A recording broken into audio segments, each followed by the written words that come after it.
o Senhor da ceifa chama.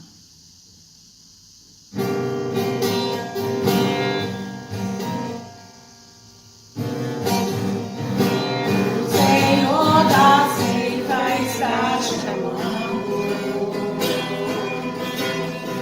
Quem quer ir por mim a procurar?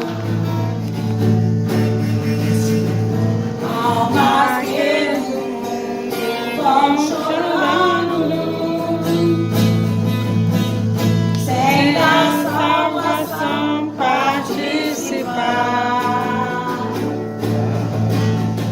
Fala, Jesus, fala, Deus, toca-me com brasas no altar.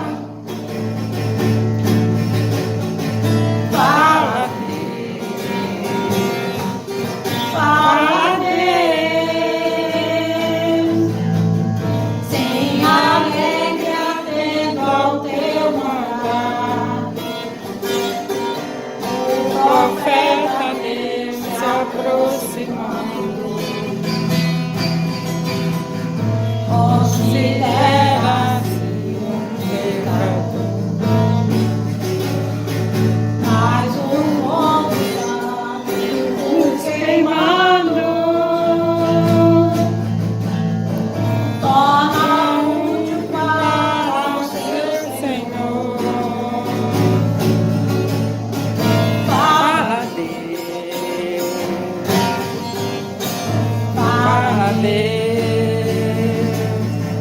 toca-me com brasas no altar. Fala, Deus, sim, alegre atendo ao teu mandar. Muitos são os que vão esperando, sem ter esperança de ver. A depressão está anunciando que Jesus nos leva ao céu. Fala, Deus, fala, Deus, toca-me com brasas no altar.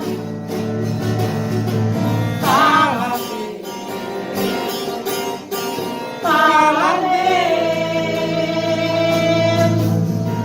sim, alegre atendo ao teu mandar. Breve os trabalhos serão feitos, bênçãos novos servos desfrutar. E Jesus o sol dará bem-vindo, essa glória espero alcançar. Fala, Deus, fala, Deus, toca-me com brasas no altar. Fala, Deus, fala, Deus, sim, alegre atendo ao teu mandar. Fala,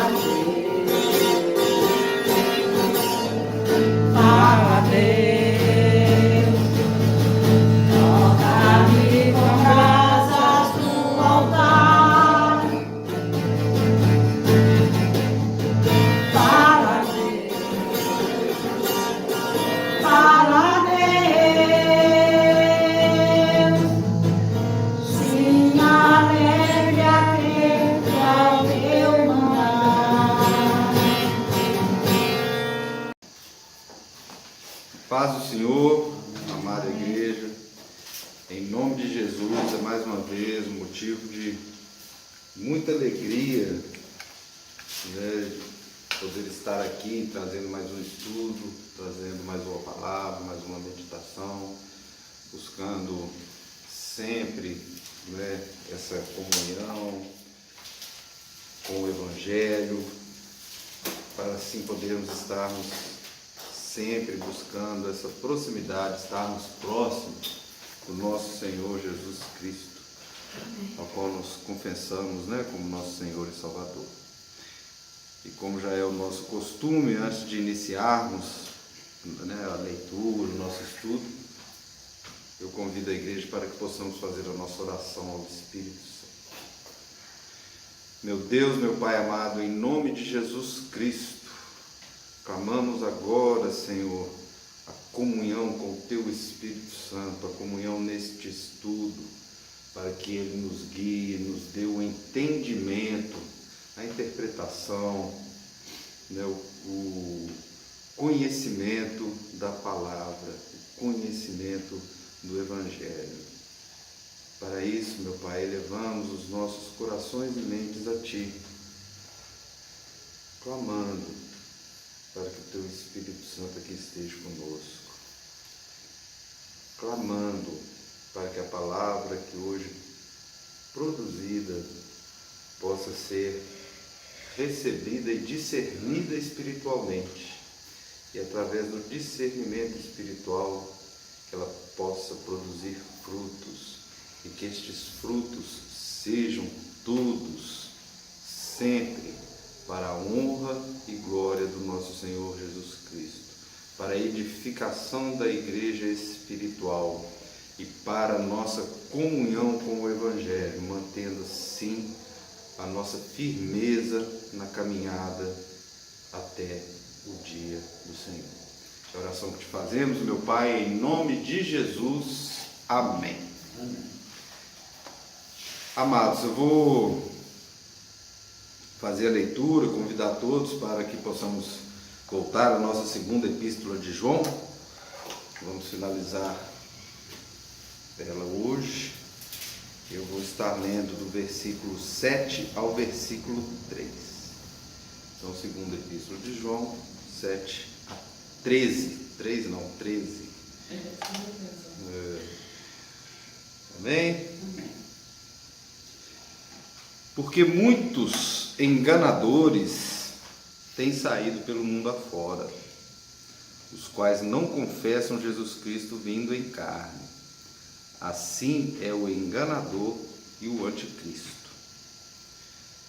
Acautelai-vos para não perderdes aquilo que temos realizado com esforço, mas para receberdes completo galardão. Todo aquele que ultrapassa a doutrina de Cristo e nela não permanece, não tem Deus. O que permanece na doutrina, esse tem tanto o Pai como o Filho. Se alguém vem ter convosco e não traz essa doutrina, não o recebais em casa, nem lhe deis as boas-vindas. Porquanto aquele que lhe dá boas-vindas faz-se cúmplice das suas obras más. Ainda tinha muitas coisas que vos escrever, mas não quis fazê-lo com papel e tinta, pois espero ir ter convosco, e conversaremos de viva voz, para que a nossa alegria seja completa. Os filhos da tua irmã eleita te saúdam. Amém? Então nós vamos finalizar a segunda epístola de João com um tema, um dos temas, né? Eu pretendo falar três. Mas um é o que tem a maior ênfase, esse primeiro, que é quando João ele faz esse alerta, né, do perigo dos enganadores, do anticristo, dos falsos ensinadores. Essa é uma tônica, né, das epístolas joaninas, e eu entendo que como João enfatiza muito isso, né, é porque realmente é um tema que tem importância. Então, como nós estamos fazendo o estudo dessas cartas de João, e esse é um tema que ele dá tanta importância, eu também acho que nos convém darmos essa importância também, né? Porque da mesma forma como João enfrentava esses enganadores lá na sua época, nós continuamos, né, enfrentando hoje também. O que muda são os falsos ensinos, né, os ensinos errados, os ensinos equivocados. João ele estava naquela época enfrentando os docéticos e outras escolas, principalmente ali de ensino filosófico, os gnósticos, como eu já cheguei a falar, e um dos ensinos equivocados que eles estavam ensinando e proliferando, né, e estavam se espalhando dentro da igreja, é esse que João cita aqui no versículo 7, né? Os quais não confessam Jesus Cristo vindo em carne, porque tinham dentro desses ensinos alguns que queriam fazer uma espécie de separação mesmo, né?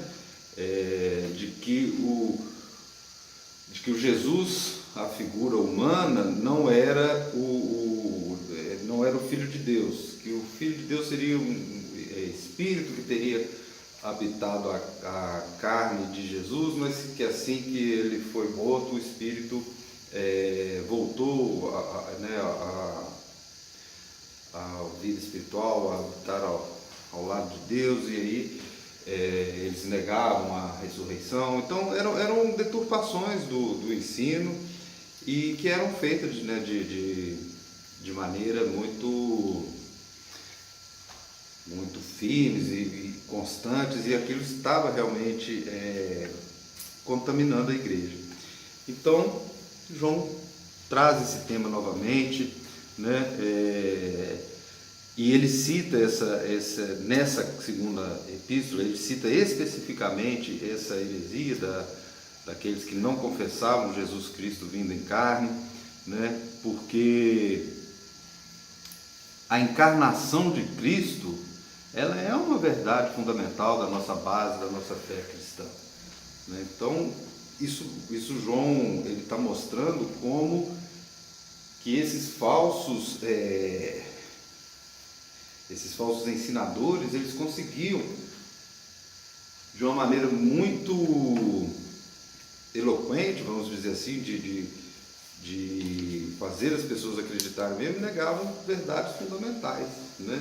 E essa era uma delas, né? Então João ele não mede palavras e faz uma advertência muito firme, muito forte, tanto que ele chama essas pessoas de enganadores e de anticristos, né? Assim é o enganador e o anticristo, ou seja, está associando essas figuras desses ensinadores à figura, né, do próprio Satanás. E a exortação dele é muito clara, tanto que ele chega a falar, aqui no versículo: acautelai-vos, para não perderes aquilo que temos realizado com esforço. Ou seja, tomem cuidado, né? Vocês tenham muito cuidado para não destruir o trabalho que foi feito até então, todo o fruto daquele trabalho, né? Tem uma outra tradução diferente dessa nossa, que fala assim: tenham cuidado para que vocês não destruam o fruto do nosso trabalho, antes sejam recompensados plenamente. Ou seja, então estava havendo realmente esse risco. E a gente pode trazer esse versículo com um pensamento, uma reflexão acerca da vigilância, né? De estarmos vigilantes. Então aqui a nossa Bíblia traz a palavra cautelai-vos, né? Essa outra que eu li tomem cuidado, ou seja, são traduções, mas são palavras que denotam essa vigilância, esse cuidado mesmo, tomar cuidado, né, para não perder o que já foi feito.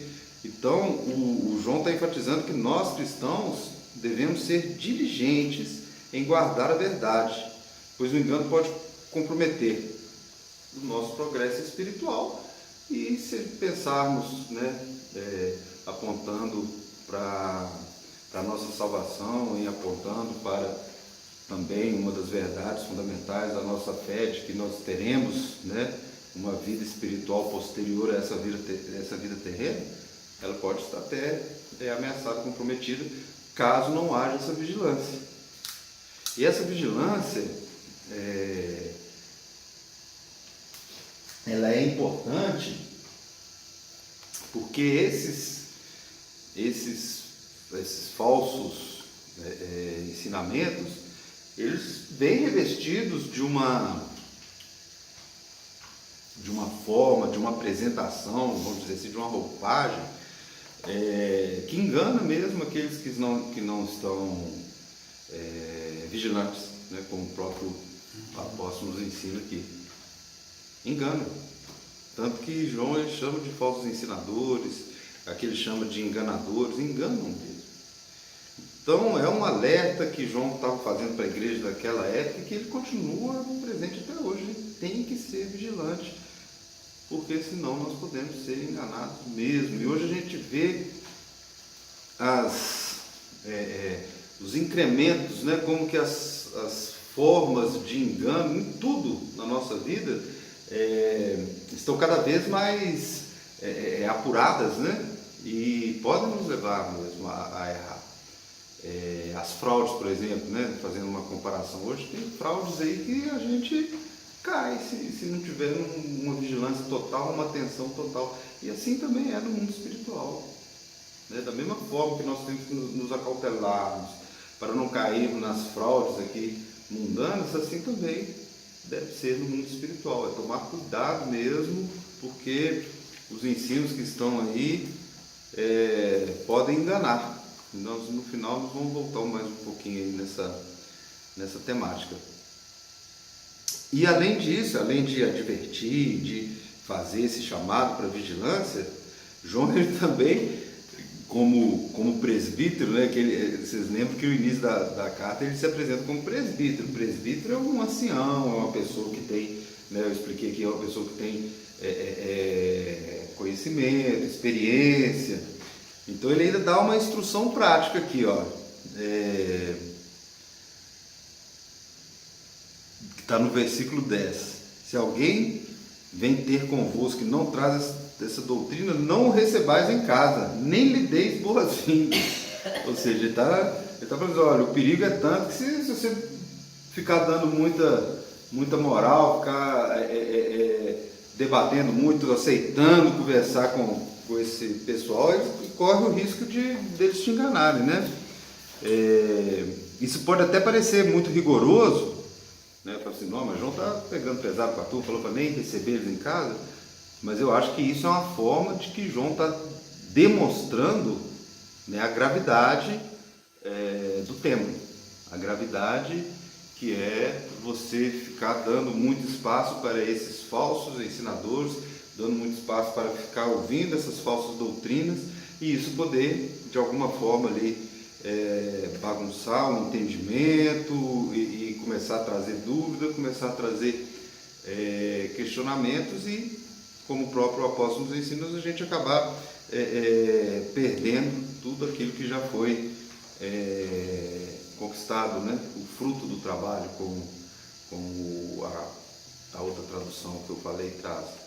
Tomar mais cuidado para não destruir o fruto desse trabalho. Então, esses avisos que João coloca de uma maneira enfática, de uma maneira forte, né? Olha só, ele dá a instrução, não receba em casa, né? Não dá nem boas-vindas, chama essas pessoas de enganadores, de anticristo.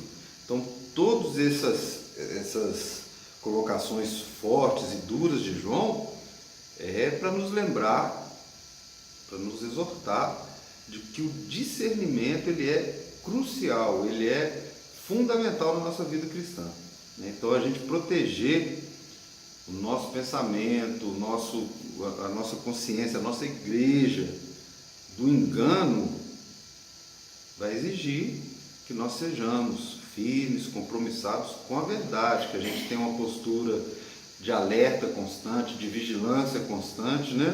Para que nós possamos defender a nossa fé e nos proteger de qualquer influência que de alguma forma possa estar apontando e contribuindo aí para a tentativa de nos desviar da verdade de Cristo, porque nós que acreditamos no mundo espiritual temos que ter a plena consciência e convicção de que esse é o ardil do inimigo, de Satanás, na nossa vida cristã. Satanás já não vai nos atingir com essas bobagens mundanas aí, que nós, graças a Deus, já ficamos livres há muito tempo. Então a arma principal que ele tem hoje, ele é o pai da mentira, como o próprio Evangelho nos ensina, são esses ardis, essas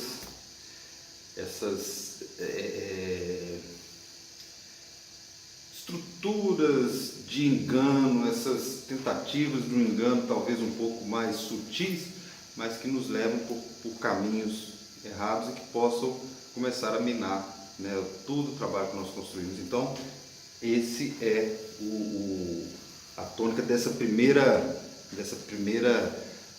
parte aqui do nosso estudo de hoje, como o nosso querido apóstolo João, com muita firmeza, mas com muita clareza, né, nos adverte e nos ensina para que nós possamos manter realmente essa vigilância o tempo todo.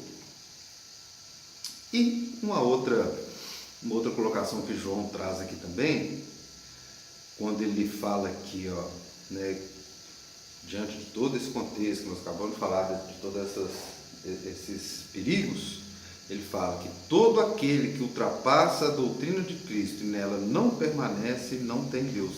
Então ele está trazendo aqui uma mensagem de fidelidade mesmo ao ensino de Cristo, que é um dos temas também, né, do apostolado dele, dos ensinos dele que estão presentes aqui nas cartas dele, né? De nós nos mantermos sempre fiéis ao ensino, ou seja, ele era um apóstolo que esteve com Jesus, que escreveu um dos evangelhos, ou seja, está tudo aí, sejam fiéis a esses ensinos. Essa fidelidade, ela significa viver e seguir consistentemente os princípios do Evangelho.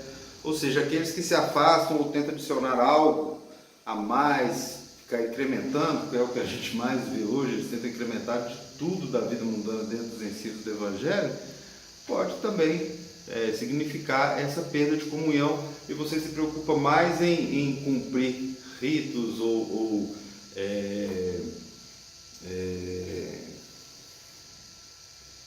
fazeres, né, afazeres, do que uma comunhão verdadeira mesmo e profunda, ou seja, uma comunhão de fidelidade. Tanto que o próprio apóstolo João, no evangelho dele, lá no capítulo 15, no versículo 4, ele traz a palavra de Jesus falando: permaneçam em mim e eu permanecerei em vocês. Nenhum ramo pode dar fruto por si mesmo se não permanecer na videira. E é a mesma palavra que João usa aqui nessa carta, permanecer, né? Quem não permanece não tem Deus, e o que permanece da doutrina, esse tem, tanto o Pai quanto o Filho, né? Então, permanecer em Cristo é o que João está nos ensinando, que é a única maneira da gente frutificar espiritualmente, né?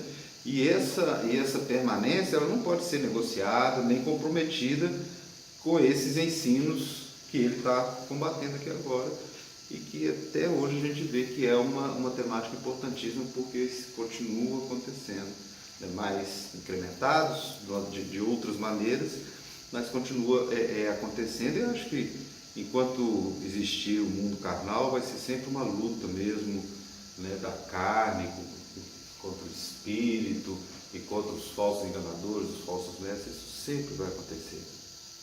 Então nós temos que estar vigilantes. né? E João ele fala aqui ainda, ó, porquanto aquele que lhe dá boas-vindas faz cúmplices das suas obras más. Por isso que eu falei que ele usou um termo duro de não receber nem dar boa-vinda, porque senão você vai estar ajudando, né? Se você percebe uma pessoa que ela está desvirtuando os ensinamentos do Evangelho, está levando por um caminho que não é legal, e você continua dando voz ou dando espaço para aquela pessoa, você está contribuindo. Então isso é uma forma que João está alertando mesmo, né? Eles não devem ser encorajados, né? Essa outra versão que eu falei da tradução, nesse versículo fala: quem o saúda, aqui ele usa da boas-vindas, né? Quem o saúda, ou seja, da saudação, torna-se participante das suas obras malignas. É outra tradução, mas o sentido são duas traduções, mas para a gente enfatizar que o sentido é o mesmo. É como se estivesse dando mesmo encorajamento, né, para o que a gente sabe que está errado. Então esse princípio é uma proteção, né, um princípio de proteção nossa espiritual, é um princípio de proteção para a igreja, né? Para quê? Para a gente permanecer firmes aí nos ensinamentos de Cristo. É só o Evangelho, é o estudo, é a imersão no Evangelho. Porque num mundo, né, tanto na época de João quanto o nosso de hoje, em que as heresias são tão abundantes, tão fáceis, né, tão colocadas nas prateleiras aí de acesso, que essa fidelidade nossa ao Evangelho tem que ser inabalável. É o que o pastor Totó sempre fala aqui, é amar o Evangelho mesmo, não tem outro caminho, estar com essa firmeza no Evangelho, não com essas distrações que tantos falsos ensinadores estão trazendo aí hoje para a gente. E olha só, como que um pequeno trechinho dessa segunda epístola de João, a gente consegue fazer uma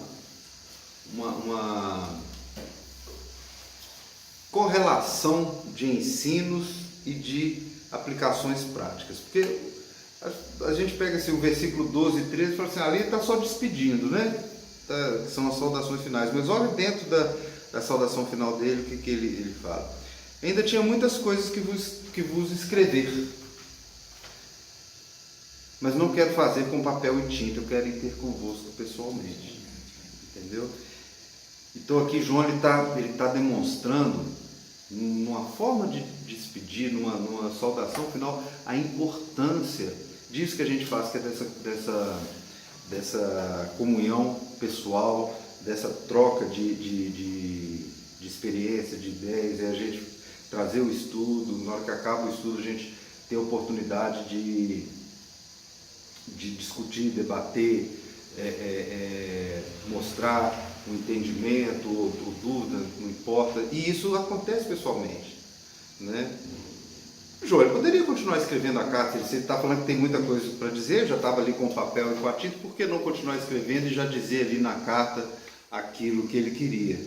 Não, mas ele fala que quer ir pessoalmente, então ele tem essa consciência de que quando se existem esses encontros pessoais, ele vai permitir não só o que eu acabei de falar, de troca de ensino, de dúvida, de questionar, de entender, mas também demonstração prática de amor, de encorajamento, né, de afetividade. E tudo isso é importante dentro dessa nossa caminhada cristã. Tanto que lá na carta de Hebreus, também está lá no Hebreus, no capítulo 10, versículo 24 e 25, a gente é incentivado quando fala lá, não deixemos de reunir-nos como igreja, segundo o costume de alguns, mas encorajando-nos uns aos outros. Então isso é importante, isso é crucial na nossa vida cristã. É uma palavra, essa palavra, ela inclusive entender mais espiritual, que está falando de um povo específico. Sim, para os hebreus, né? Mas é que é o 24 e 25. Está muito presente hoje. Sim, aqui ó. Não deixemos de congregar-nos, como é costume de alguns, costume do povo, né? Antes façamos admoestações, e tanto mais quanto vedes que o dia se aproxima. Então ele tem esse contexto específico, mas que a gente pode trazer porque quando no texto de Hebreus está falando que nesses encontros você pode fazer admoestações. Ou seja, se você vê que um irmãozinho está seguindo um erro, um engano, um falso pastor, um falso mestre, nesse encontro presencial, nessa comunhão presencial, você vai conseguir perceber isso e admoestar, falar, olha, cuidado, vigia, né? Eles gostam muito de usar essa vigia, irmão, vigia, irmã, mas é verdade, tem que vigiar mesmo, vigia, irmão. E às vezes se a pessoa está lá sem essa comunhão, está só recebendo a carta, aí é que vem o interesse. A tecnologia que João tinha era carta. Hoje não, a tecnologia que nós temos é essa aqui, é o celular. Mas que é a mesma coisa, é a gente trazendo para o nosso contexto atual é a mesma coisa. Então João ele tinha carta, mas ele não sabia como aquela pessoa estava recebendo aquela carta, como que ele estava lendo. Ou seja, a pessoa podia também receber aquela carta, mas está recebendo outros de outros ensinos errados. Então esse final da carta de João que nos permite fazer esse link, trazendo tudo que nós falamos aqui. Então se a gente parar para pensar, trazendo, né, ensinamento para os dias de hoje. Hoje a gente não usa mais a carta, mas a gente pode entender, e a gente deve entender, que a carta era a tecnologia daquela época, você não tinha outro tipo de tecnologia.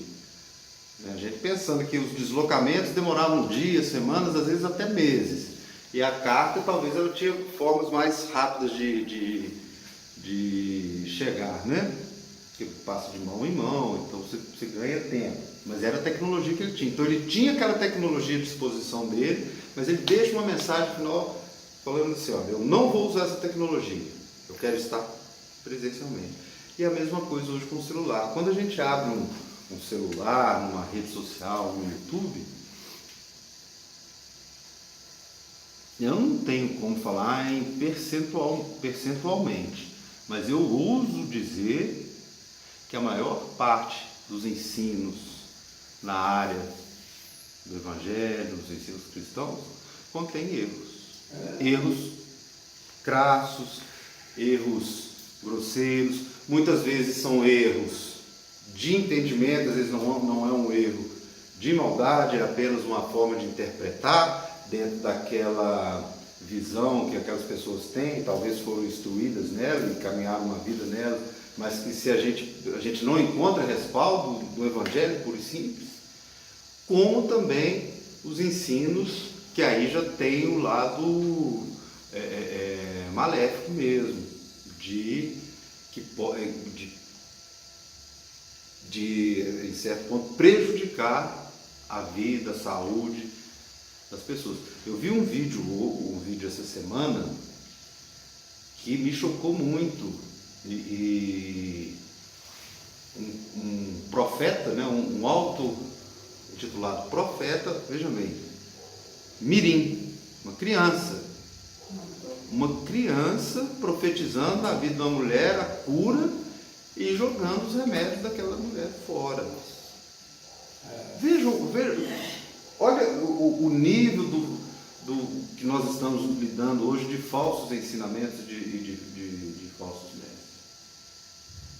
João ele estava debatendo com questões espirituais, as pessoas ali estavam discutindo se Cristo teria vindo em carne ou não, se ele tinha ressuscitado, se Cristo era filho de Deus, ou se ele era um profeta iluminado. Eram ensinos ligados a isso, a práticas, por exemplo, né, práticas de natureza sexual, que poderia, que não poderia, eram discussões nesse sentido. Hoje nós estamos lidando com uma infinidade de falsos ensinos e de falsas doutrinas que colocam esse ensino de João como uma urgência absurda.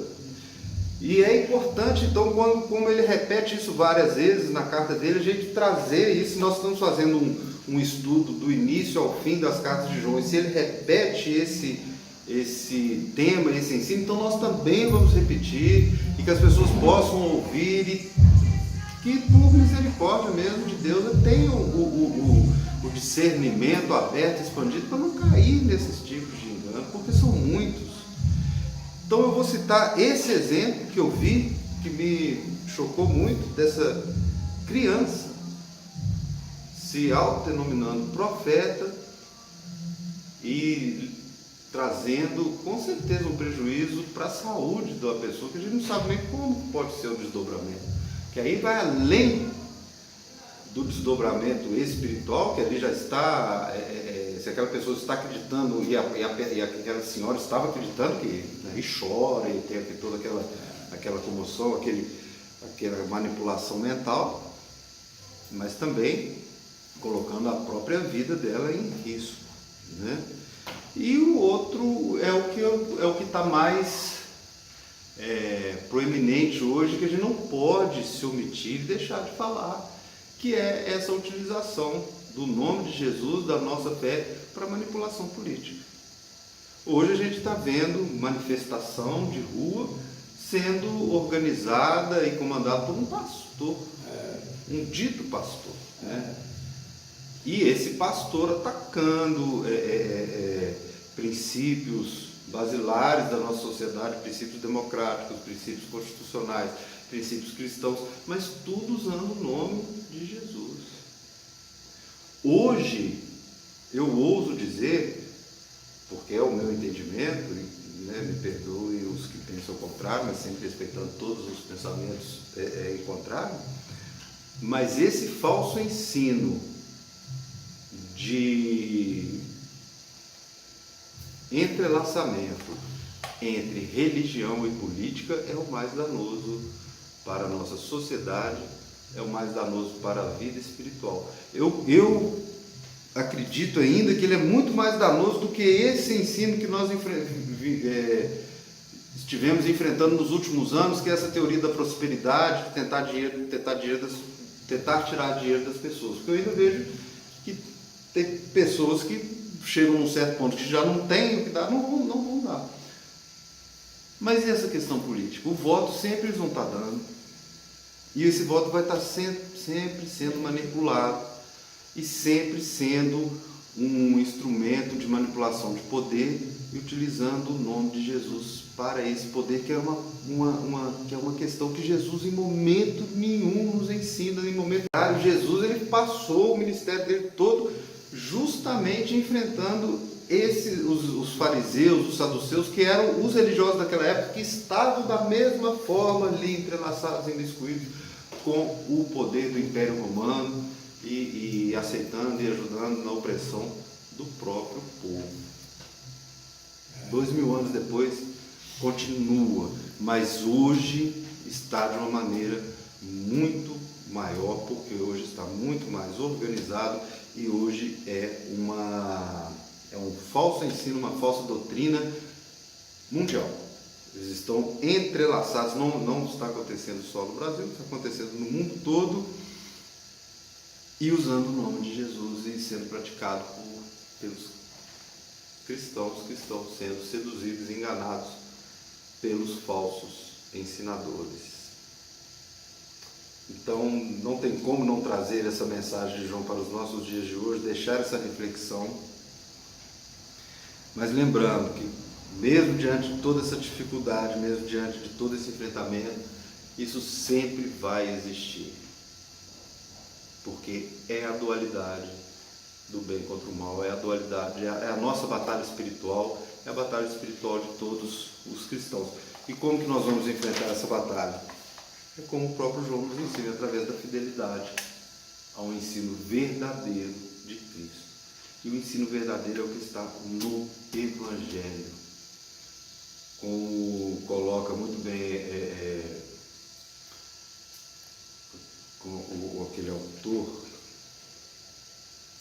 fugiu o nome dele aqui agora, não é que eu lembrar, eu falo, mas que escreveu uma obra que é uma das mais famosas, é uma obra já antiga já, que chama O Evangelho Puro e Simples. O Evangelho Puro e Simples. E o Evangelho ele é puro e simples. Tudo isso que é sofisticado, tudo isso que envolve muitas outras coisas, não pertence ao Evangelho. Simples, ele não é Cristianismo puro e simples. Ele não é aceitável. Não é aceitável. Ele tem que ter uma contaminação, senão ele não. Lembrei o nome do autor, é C.S. Lewis. C.S. Lewis. O nome do autor desse ele não é cristianismo puro e simples. Mas o cristianismo puro e simples trazendo essa singeleza e essa pureza do Evangelho. E nós devemos ser fiéis a isso, através do estudo, é através da oração, é através dessa comunhão. Então, João ele traz aqui, ele traz o que nós estamos enfrentando, mas ele traz também, né, as admoestações de como nós devemos enfrentar. É sendo fiéis ao Evangelho e é termos essa comunhão como pessoas, como igreja e levando esse Evangelho para outras pessoas e vigiando, ajudando a vigiar o outro. Então essa é a mensagem que eu tinha para hoje. Amém. Agradecendo a todos pela paciência de ouvi-la e que ela possa frutificar em nossos corações. Pode